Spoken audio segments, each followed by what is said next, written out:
ضرور ایک اور یہ سوال تھا کہ اس سوال کے بارے میں ہمارے جماعت کے کچھ لوگوں میں ملا جلا رد عمل پایا جاتا ہے کہ جو سپر مارکیٹس میں کام کرتے ہیں چاہتے ہوئے بھی ہم جس بچ نہیں پاتے سم ٹائم یہ جو پورک کی ہینڈلنگ شراب کی ہینڈلنگ ہوتی ہے تو کچھ لوگ کہتے ہیں ٹھیک ہے, کچھ لوگ کہتے ہیں نہیں ٹھیک, کچھ لوگ کہتے ہیں آپ اس کی تنخواہ بھی لیتے ہیں. اگر تو آپ لوگ ایسے جگہ پہ کام کر رہے ہیں جہاں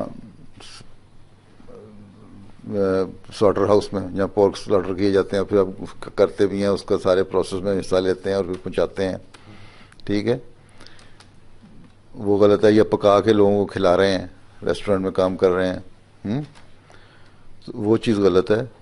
لیکن اگر وہاں کیشیئر ہے یا کچھ اور کام کرے, کاؤنٹر پہ ہو, براہ راست پکانے میں اور سروس کرنے میں انوالو نہیں ہو, تو یہاں مجبوری ہے, کام کر لیتے ہیں. لیکن سور ایسی چیز ہے کہ قرآن شریف میں لکھا ہے کہ اگر انسان بھوکا مر رہا ہو تو اس کے لیے سور کھانا بھی جائز ہے, ٹھیک ہے نا. تو اگر بھوکا مر رہا ہے اور وہ کام کر رہا ہے وہاں تو اس کے لیے وہ جائز ہے. لیکن جماعت کے لیے اس لیے جائز نہیں. میں ان سے یہ کہتا ہوں کہ تمہارے لیے تو جائز ہے, لیکن جماعت کے لیے جائز نہیں, اس لیے تمہارے سے چندہ نہیں ہم لیں گے, کیونکہ جماعت بھوکی نہیں مر رہی. تم بھوکے مر رہے ہو, تم کھا لو. جماعت بھوکی نہیں کر رہی تو وہ مال کھائے, ٹھیک. حضور جو ڈلیوری لیکن شراب کے بارے میں حدیث یہ ہے کہ آنسر نے فرمایا کہ اس کو بنانے والا, کشید کرنے والا, اس کو رکھنے والا, اس کو بیچنے والا, سرو کرنے والا, سب پہ لعنت ہے. تو شراب ام الخبائث زیادہ ہے.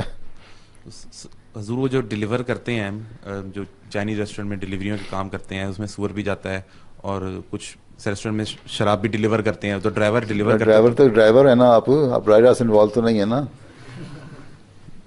ڈرائیونگ کے کام کر رہے ہیں تو کر دیا, ٹھیک ہے. تو اس پہ چندہ دے سکتے ہیں ہم؟ وہ ہر انڈیویجول کیس پہ ڈیسائیڈ ہوگا, اصولی فیصلہ نہیں ہوگا. ٹھیک ہے, ٹھیک ہے, ٹھیک ہے نا. ویسے تو سود بھی جائز نہیں ہے.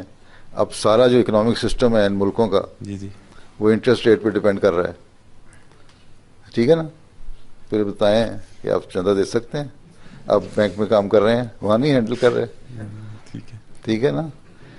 یہ ایک چیز جو ڈائریکٹ انوالو ہو, جس میں تم برگر بنا رہے ہو, برگر کنگ میں سور کا ہیم برگر بنا رہے ہو یا سور کو فرائی کر کے دے رہے ہو, تو پھر چیزیں غلط ہیں. اس طرح حد الوسع یہ کوشش کریں کہ ڈائریکٹ انوالومنٹ اس میں نہ ہو.